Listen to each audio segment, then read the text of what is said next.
So the landscape has a soul, and eyewitness landscape photographers get far better results as they capture what lies beneath the surface of the landscape rather than just covering it up with a shroud of techniques and edits. Have you ever looked at one of your landscape photos and felt that something is missing? That like it's captured the beauty but just doesn't remind you of being there? I've been thinking a lot about eyewitness landscape photography lately and worrying less about the technical and the compositional perfection and truly connecting with the soul of a scene.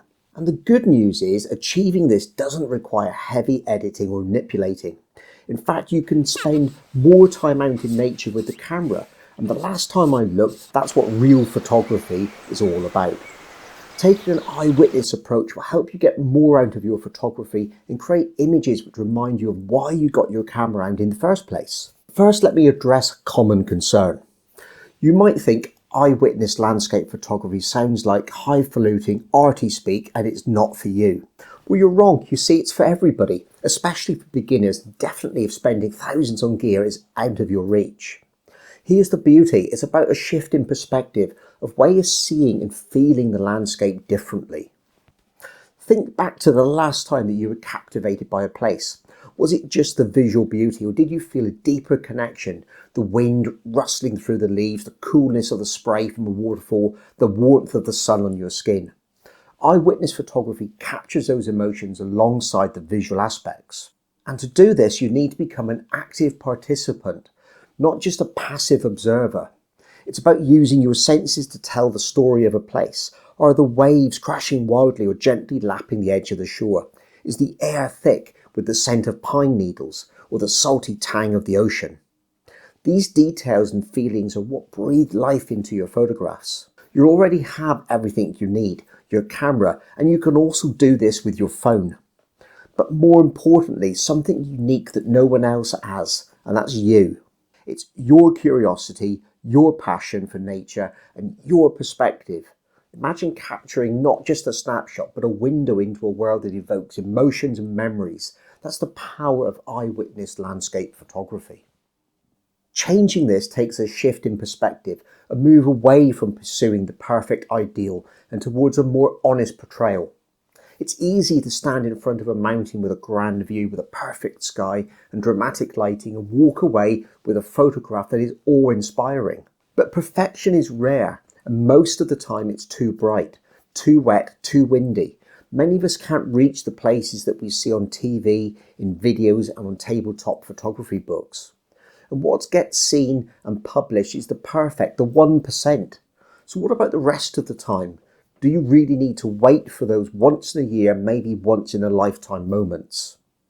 Well, actually, of course you don't. Perfection is just a point of view or perspective.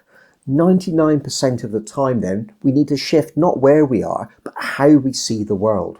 So rather than imagining yourself standing on a mountain peak with the wind whipping through your hair, the vastness of the world stretching out before you in the face of nature's grandeur, picture yourself strolling along a track in the local woodland, at the local beach or the park.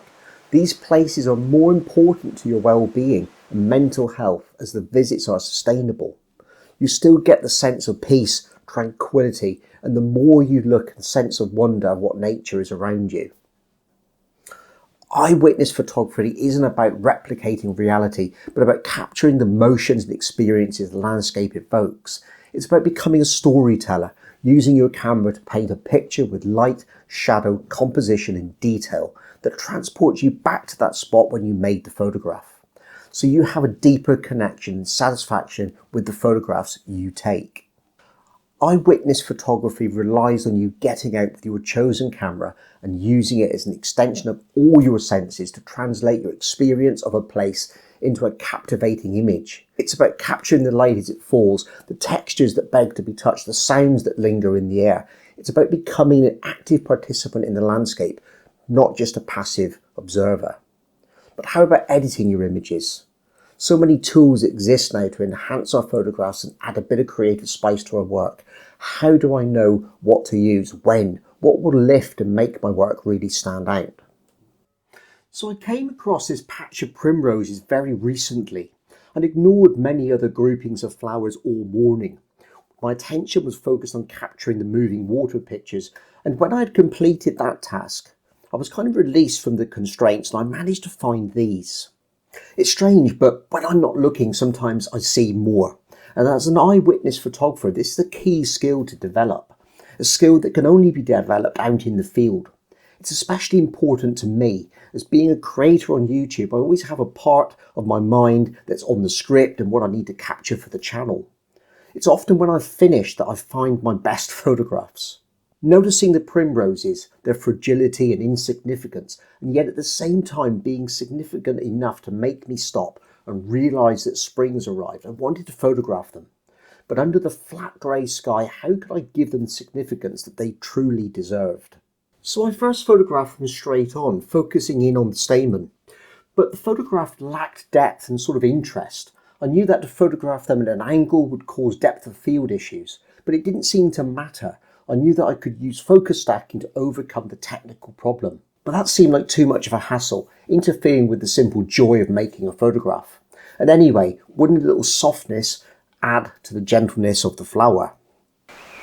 Moving the camera around the flowers and positioning them there where there was a diagonal between them, the largest and sharpest being higher in the frame, giving it some level of dominance, creating an illusion of depth. So I held back a few rogue and distracting stems in the background. I feel it's okay to do this, provided you cause no damage. And these are transient things in the landscape. In a few days, with a bit of growth and different weather, they'll be in a different place anyway. Exposure under the overcast sky was easy, and editing would be even simpler and faster. So let's have a look at that now, some simple edits. So lens corrections are a normal part of my workflow. So I don't really need to consider that. I've always got removing chromatic aberration, enable profile corrections as a standard way of working in my images. Incidentally, for those of you who don't recognize it, I'm working inside of Lightroom.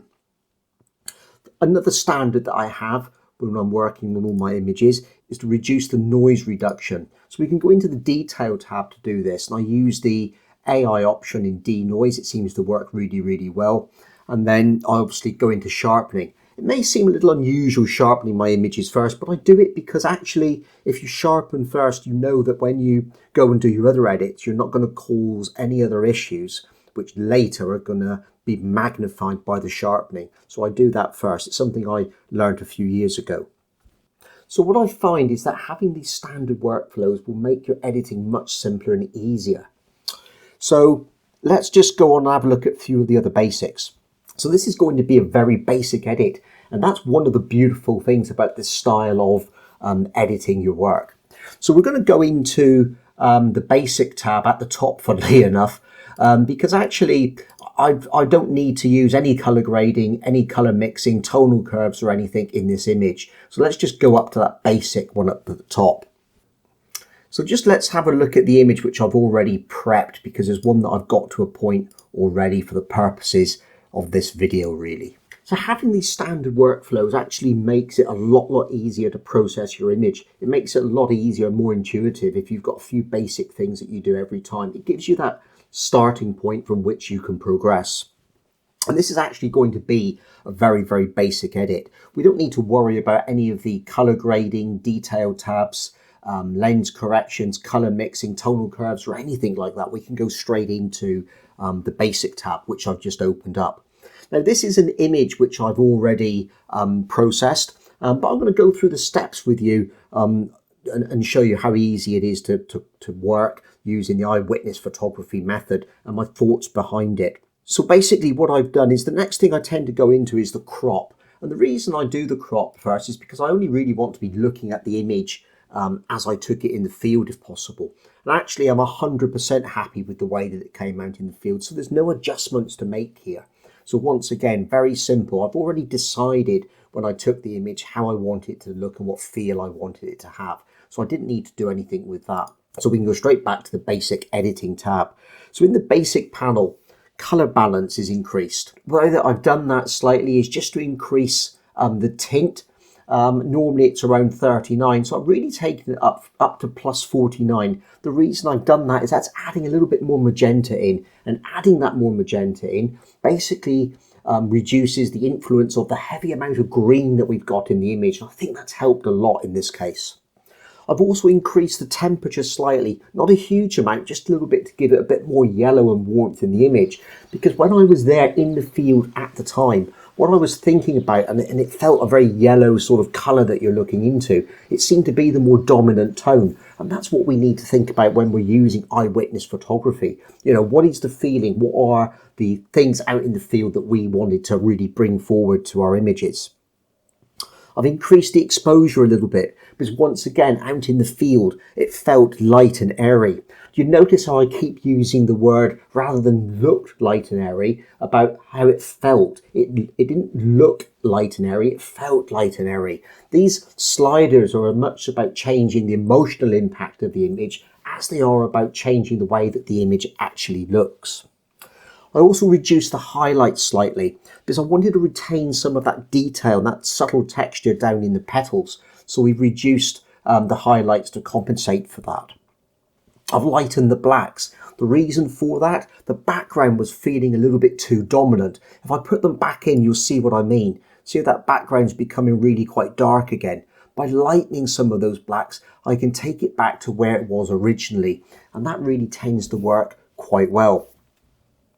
And finally, the basics edits, I added a little bit of contrast, only +16, just a tiny bit. And the reason that I did that was quite simple. I just wanted to give you the impression, I just wanted to give a bit more definition, between the light areas and the shadow areas on those petals and those leaves. So let's just switch that off for a minute and see where we started from. So that's where we started. So very basic edits, but really quite a major impact and difference on how that image actually works. So there are some local edits that I've done. Select a radial gradient and I'll zoom out a little bit so you can just see how that works. I'll switch it on and off for you. I've put a radial gradient on there, and the reason I did that is because I wanted to introduce a vignette. And that vignette just helps draw the viewer's eye in towards the center. But I didn't want it to be too much. So as you can see, I pulled out a very wide cycle and it's a very soft vignette. You can barely see the impact of that overlay. Let me switch the overlay off again. And there you are. In fact, if I turn off the radial gradient for now, you'll be able to see a very subtle change when I turn it back on and off. I don't know if you can see that on the screen or not. If we go back to its original size, maybe it'll be a bit easier to see. There it is off, there it is on.